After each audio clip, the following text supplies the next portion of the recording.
Meu nome é Jake Brow e sou um veterano da Força Aérea dos Estados Unidos.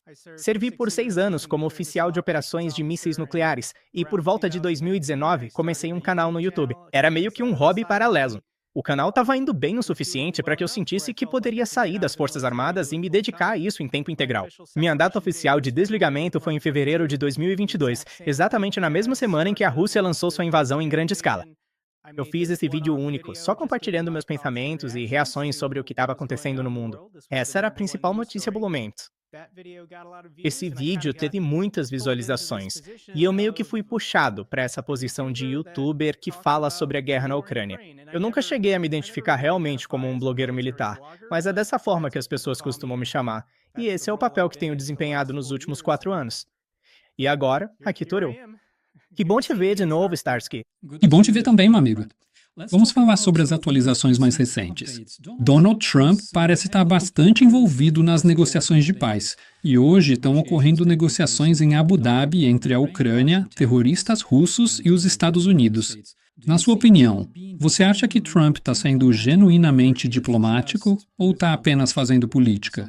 Ou talvez seja algo diferente? Eu quase sinto que, considerando que já se passou um ano, tchau, Donald Trump já é presidente há mais de um ano. A gente meio que esqueceu porque ele se importa tanto em estar envolvido nesse processo. E se voltarmos para a eleição de 2024 aqui nos Estados Unidos, Donald Trump em toda entrevista se gabava dizendo que poderia acabar com essa guerra em 24 horas. As pessoas têm pouca capacidade de atenção. As pessoas esquecem, por causa do ciclo de notícias e do jeito que o Trump está sempre quebrando os padrões e criando novas manchetes todo dia. A gente esqueceu disso. Mas o motivo dele estar tão envolvido no processo de paz é porque prometeu que conseguiria acabar com a guerra em 24 horas. Isso foi humano, ele não consegue fazer isso. Mas ele continua envolvido porque só quer que a atenção fique nele. Ele quer que as coisas continuem relevantes. Será que alguma coisa resultará dessas negociações de paz em Abu Dhabi? E vou dizer o óbvio. Claro que quero que haja um avanço. É claro que quero que haja um cessar-fogo. Mas Vladimir Putin e o Estado russo não deu qualquer indicação, nenhum sinal de que queira concordar com o cessar-fogo ou por fim a esta guerra, a menos que levem tudo o que acham que podem levar da Ucrânia. Então, no momento, os russos não sentem que estão perdendo, o que para mim é objetivamente insano, e eles querem continuar. Trump teria conseguido um acordo sobre garantias de segurança dos Estados Unidos, garantias de segurança com a Ucrânia. Quão crível você acha que isso é? Nada crível. Donald Trump, até ontem, estava disposto a atacar um país da OTAN, a Groenlândia, para tomar a ilha e depois ficar com seus recursos para si mesmo. Na verdade, tivemos essa experiência há apenas 3 semanas, quando os russos realizaram um ataque de falsa bandeira na residência do Putin e esqueceram a bandeira. Eles alegaram que a Ucrânia usou drones para tentar assassinar Putin e nem sequer encenaram nada. Tipo, eles não lançaram mísseis aéreos nem enviaram alerta de texto para os moradores da região. Eles não fecharam o aeroporto regional. Era descaradamente óbvio que não havia drones ucranianos tentando atingir a residência do Putin. Tudo que a Rússia precisa fazer é realizar um ataque de falsa bandeira contra si mesma. E o Donald Trump simplesmente vai dizer: eu acredito no Putin e acredito nos russos. E as garantias de segurança que discutimos para conseguir um cessar-fogo ou o fim do conflito já não valem mais. Então, Donald Trump não é um homem de palavra. Ele não é alguém em quem se possa confiar. Pode ser que haja algum tipo de garantia de segurança oferecida por outros parceiros ocidentais. Se França e Reino Unido ou outros membros da União Europeia quiserem realmente levar a sério o envio de forças de paz, caso haja um cessar-fogo, isso pode até funcionar. Mas não, as Forças Armadas dos Estados Unidos sob Donald Trump não são parceiro confiável. Qualquer um que fale essa bobagem de garantias parecidas com o artigo 5. Eu nem acho que o artigo 5 ainda exista. Se a Rússia atacasse os Bálticos, não acho que Donald Trump defenderia a OTAN ou qualquer um dos nossos parceiros do leste europeu. Então, isso é uma tragédia. Isso é uma verbolha. Estou muito envergonhado como veterano dos Estados Unidos agora, mas essa é a realidade em que vivemos atualmente.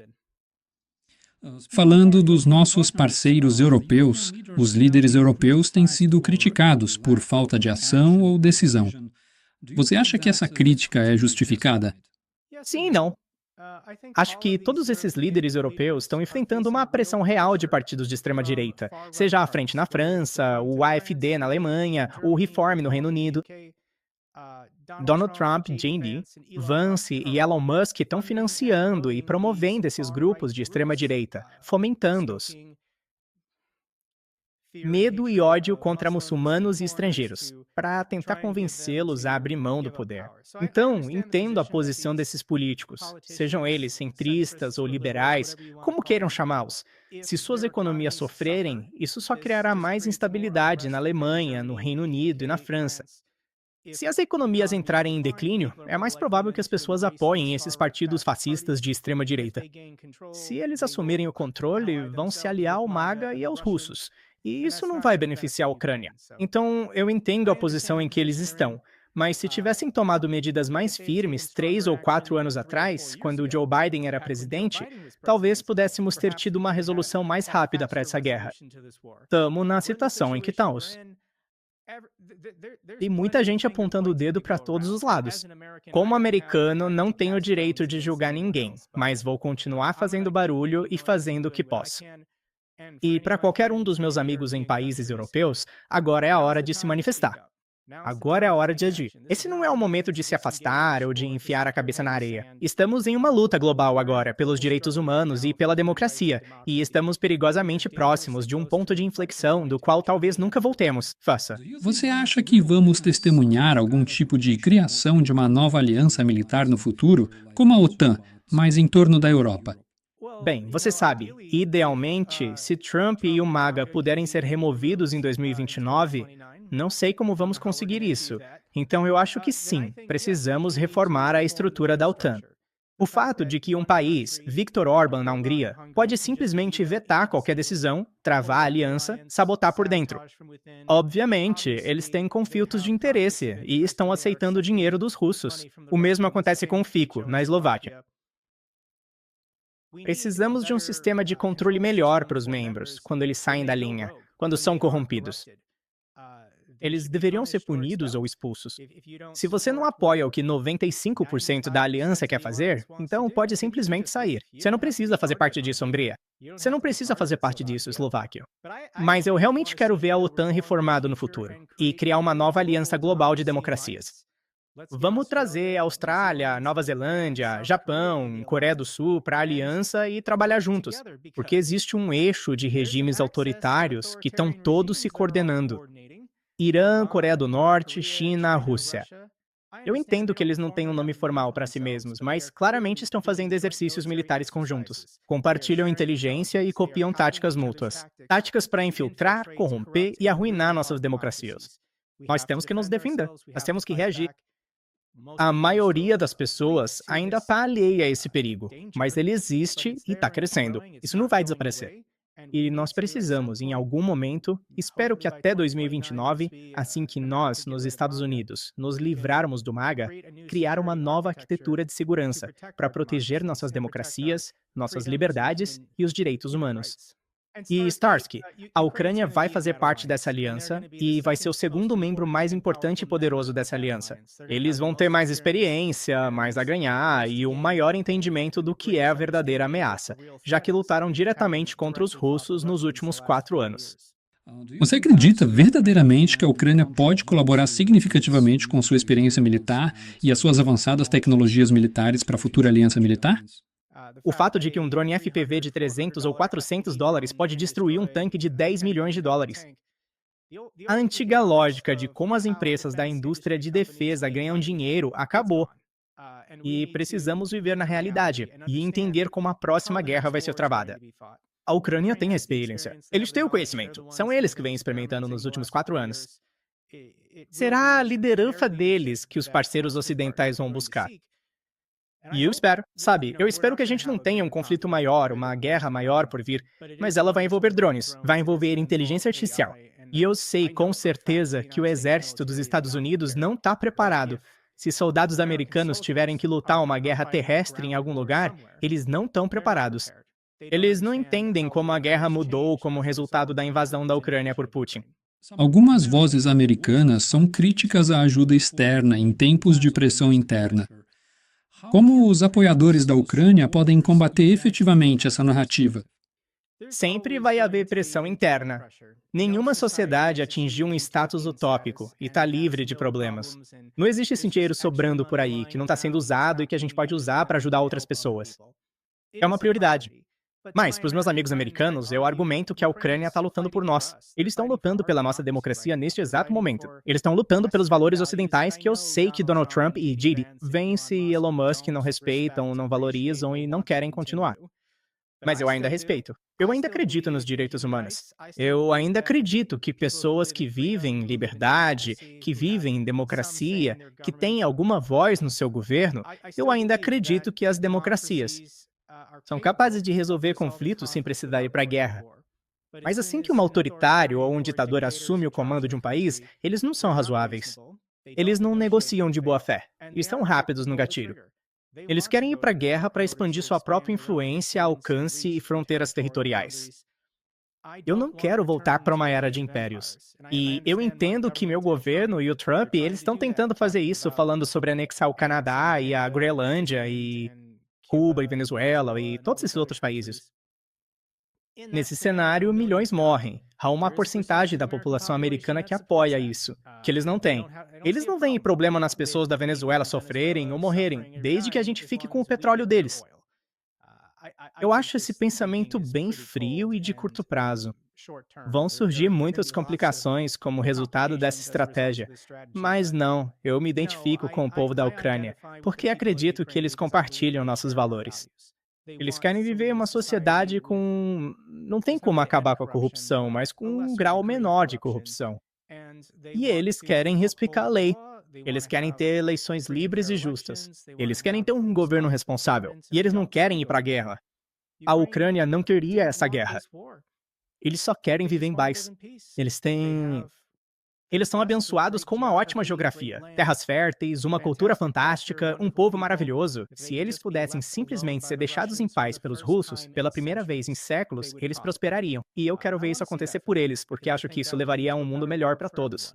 Como você pode persuadir efetivamente alguém de que a concepção filosófica de que a força faz o certo não pode se sustentar historicamente? Bem, idealmente eu diria para eles, você tem que ir, vestir um uniforme, ir para a linha de frente e morrer pelo seu imperador. Todo rei, todo ditador precisa dar uma justificativa ou um motivo pelo qual seus soldados estão morrendo para expandir as fronteiras nacionais.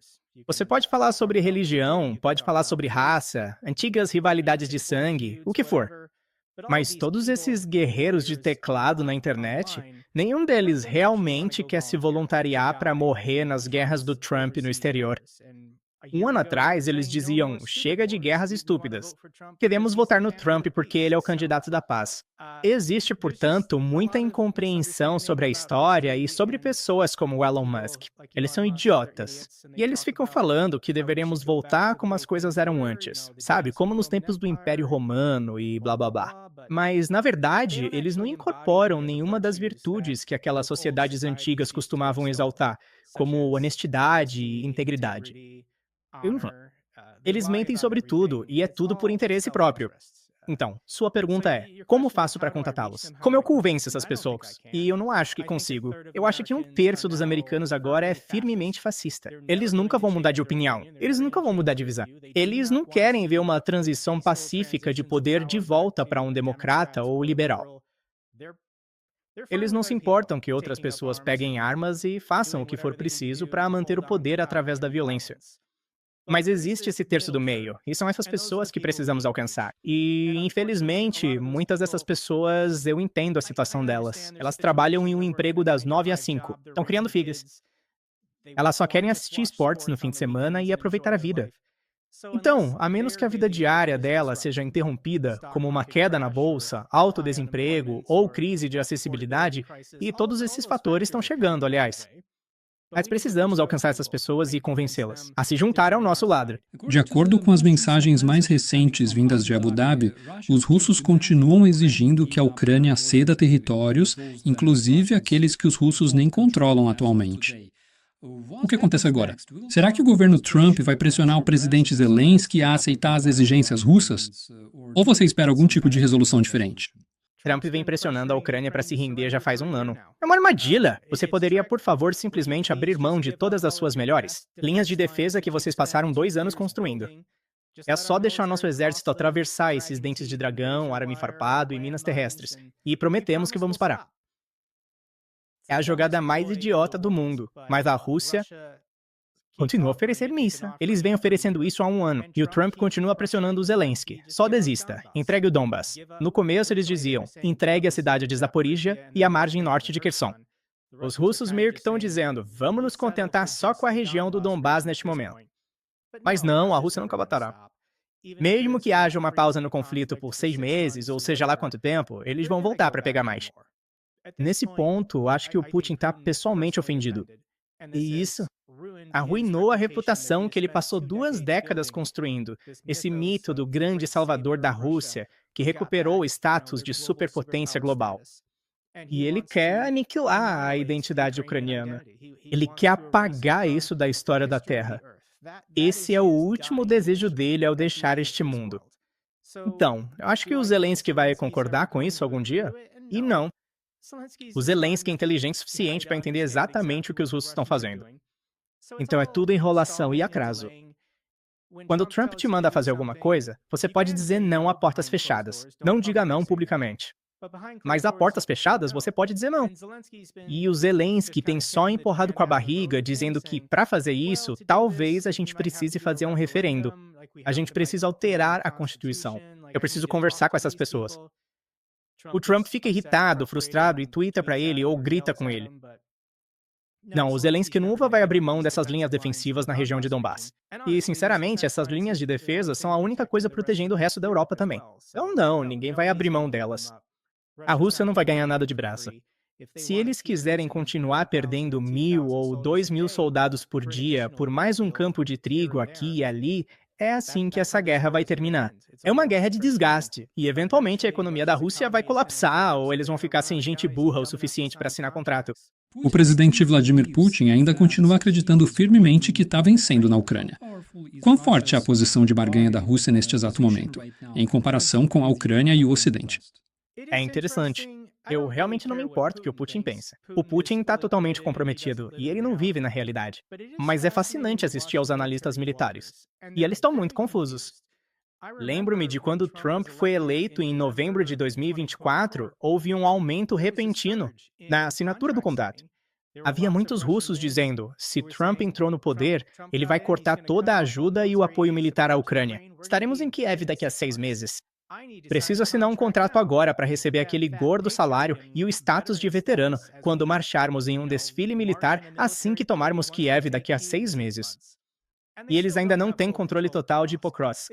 Eles ainda não têm controle total de Mirnahad, mesmo depois dos Estados Unidos terem encerrado completamente toda a ajuda militar e financeira direta. Então, os blogueiros militares russos já perceberam que estão em apuros desesperadores. Além disso, esses incidentes no Irã, o fato de que Putin não comentou publicamente nada, os russos não fizeram nada para oferecer apoio ao regime iraniano. E aí você tem o Maduro simplesmente sendo sequestrado pela Delta Force. E o Putin se reuniu com o Maduro, acho que em outubro. Em outubro, levantando esse acordo de defesa, dizendo que, se a Venezuela for atacada, a Rússia vai defendê-los. E agora você tem todos esses petroleiros da frota sombra russa. Acho que quase 7 já foram prendidos pela Marinha dos Estados Unidos. E esses são carregamentos de petróleo que deveriam ir para a Rússia. O que a Rússia estava fazendo era enviar equipamentos militares para a Venezuela, sistemas de defesa aérea, bilhões de dólares em equipamentos. E os venezuelanos estavam pagando por isso, com o próprio petróleo bruto deles sendo enviado para a Rússia para processamento ou para ser revendido. E o Donald Trump não está tratando essas ações como um ataque à frota sombra russa. Ele está chamando de frota sombra venezuelana, e nenhum petróleo pode sair da Venezuela, que não vá agora para os Estados Unidos. É um mundo muito conflituoso, mas eu realmente acho que as pessoas que apoiam a Rússia estão confusas. O que é Donald Trump? Ou os Estados Unidos podem tão facilmente depor Maduro, tomar nossos petroleiros, incentivar a agitação civil no Irã, e nós não podemos responder. Não temos capacidade extra para ajudar nenhum dos nossos aliados, e ainda não controlamos totalmente Pokrovsk depois de estarmos fora da cidade por 2 anos já. A ajuda militar da Europa diminuiu em 2025. Isso reflete cansaço ou talvez uma recalibração estratégica. Como você explicaria isso? Quanto à diminuição da ajuda militar direta, talvez isso seja apenas um esgotamento dos estoques. Mas a Ucrânia precisa ser autossuficiente.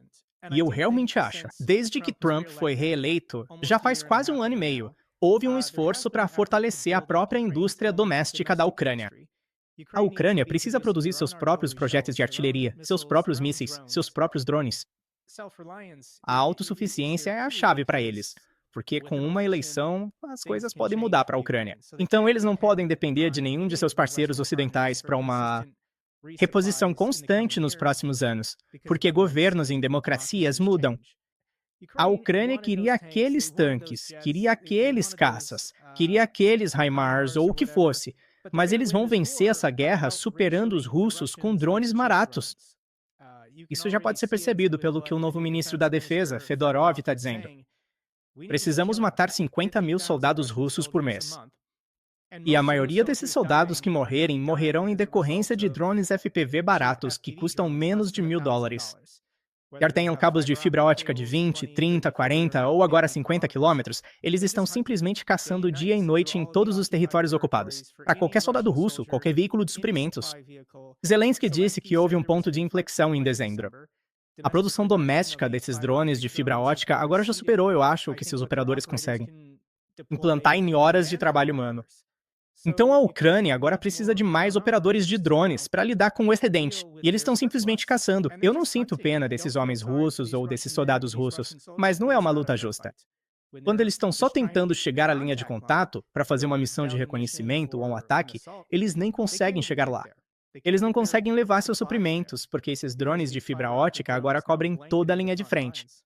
Sim, com certeza. E a gente também pode ver menos infantaria está envolvida nisso, em realmente manter posições sob controle, porque também envolvemos drones terrestres implantados nas posições, como o único drone que pertencia à 3ª Brigada de Assalto, que manteve uma posição sob controle por 1 mês e meio e ainda não foi capturada. Mas eu quero te perguntar isso, Jake. Você e sua comunidade incrível de espectadores são absolutamente famosos e lendários por arrecadar fundos para a Ucrânia. Você pode nos dizer aproximadamente quanto vocês já arrecadaram até agora através do seu canal no YouTube? E existem algumas iniciativas, como ajuda civil, caminhões ou drones, com as quais você está envolvido neste momento? Na verdade, existem 2 categorias diferentes para as quais minha comunidade do YouTube arrecadou fundos. A primeira é a já muito conhecida Brigada NAFO 69 Sniffing. Eles fizeram parceria com outros YouTubers como você e o Wanda. Sabe, George da Ucrânia e Arthur Reis são importantes. E eu já realizei 6 eventos oficiais de arrecadação de fundos por meio deles, angariando mais de $7 milhões. Estamos prestes a entregar, acho que nosso 220º caminhão. E também já trabalhamos com drones e outros equipamentos especiais. $7 milhões é uma quantia absurda de dinheiro. Nossa comunidade do YouTube continua surpreendendo, sem igual em qualquer outra. Arrecadam consistentemente $1 milhão trimestralmente. Além disso, já fiz arrecadações menores com, por exemplo, Richard Woodruff em Lviv, que organiza retiros nas montanhas para soldados ucranianos que estão se recuperando no hospital. Eles têm a oportunidade de ir para os Cárpatos para receber terapia e tratamento nas montanhas, junto com suas famílias. Também já fiz outras arrecadações para unidades militares específicas ou para pessoas individualmente, em uma escala menor. Mas no total, todas essas outras arrecadações aleatórias que mencionei ou com as quais ajudei, somam provavelmente mais uns 300 ou 400 mil dólares. Então, no total, acho que nossa comunidade do YouTube, que é incrível, já arrecadou mais de 7 milhões e 500 mil dólares. Minha próxima arrecadação provavelmente vai acontecer em algum momento de fevereiro. Ainda não tenho um nome ou um tema, então fiquem ligados para saber mais. Mas quando isso for lançado, se você estiver assistindo e quiser contribuir, eu agradeço demais. Muito obrigado por continuar apoiando a Ucrânia. Isso é absolutamente incrível. Qual é a melhor maneira de encontrar um idioma comum com os cidadãos do ZEUA, considerando a enorme propaganda pró-Rússia e desinformação vinda de pessoas como o Tucker Carlson, por exemplo? Eu, Não acho que alguém já tenha mudado de opinião sobre qualquer coisa, sabe? Com aquele texto todo em caixa alta sendo jogado na cara. Então, você pode ter conversas cara a cara com as pessoas, se encontrar alguém, e elas parecem ser pessoas razoáveis, receptivas a aprender a verdade sobre o que está acontecendo no mundo. E infelizmente eu não encontro muitas pessoas porque fico sentado neste quarto o dia todo, todos os dias, fazendo vídeos pro YouTube. Mas se você é alguém que tá por aí na sua comunidade, na sua igreja, na sua escola, no seu trabalho, e tem alguém que parece estar confuso, e aí você quer compartilhar um dos meus vídeos ou quer conversar com essa pessoa, provavelmente essa é a melhor abordagem. E eu entendo que isso às vezes é estranho e difícil de fazer, mas esta é uma luta global neste momento pela democracia e pelos direitos humanos. Precisamos defender qualquer líder político ou nação que esteja tentando mantê-los. E precisamos resistir e nos opor aos fascistas, que só querem consolidar o poder e se envolver em corrupção para benefício próprio. ao olharmos para o futuro próximo e levando em plena consideração as negociações atuais em Abu Dhabi, qual resultado você consideraria uma resolução mais realista para a fase atual deste conflito armado? Eu realmente acho que em algum momento a Rússia vai ter que concordar com um cessar-fogo. No entanto, esse momento crucial apenas irá acontecer quando Putin começar a perceber que a Rússia está ficando sem recursos de mão de obra ou sem dinheiro suficiente. Eu já desisti do povo russo. Eu não acho que o povo russo vá se levantar ou se opor ao regime algum dia. Mas se houver uma paralisação no conflito e centenas de milhares de soldados russos voltarem para casa e eles não conseguirem emprego, então eles não vão mais receber aqueles salários generosos por estarem na zona de combate. Isso pode desencadear uma revolução, o que na verdade é um incentivo para o Putin continuar. Então, como eu vejo essa guerra terminando? E a maneira mais rápida e fácil de acabar com essa guerra é o Putin morrer. Causas naturais ou é saída. Mas se alguém conseguir chegar até ele, se é que você me entende, então a guerra vai acabar. Vai haver uma transição de poder para outro ditador, mas eu acho que o regime vai dar uma pausa. Quem quer que assuma o púlpito de liderança no Kremlin após a saída de Vladimir Putin precisará obrigatoriamente congelar o conflito atual como uma forma de consolidar o seu novo poder político. Esse é o momento de oportunidade para a Ucrânia recuperar seu território, ou pelo menos conseguir algum tipo de acordo em que a guerra pare. Mas enquanto Putin continuar vivo, isso não termina com a Ucrânia. Quer dizer, esse é o projeto soviético. Você tem o Dugin dizendo que nenhuma dessas antigas repúblicas soviéticas tem soberania. A guerra depois da Ucrânia vai continuar para Moldávia, Armênia, Azerbaijão, Cazaquistão, os Bálticos e talvez Finlândia ou Polônia. Essa é uma guerra por império. E isso não vai parar até que o cara lá de cima seja removido de alguma forma.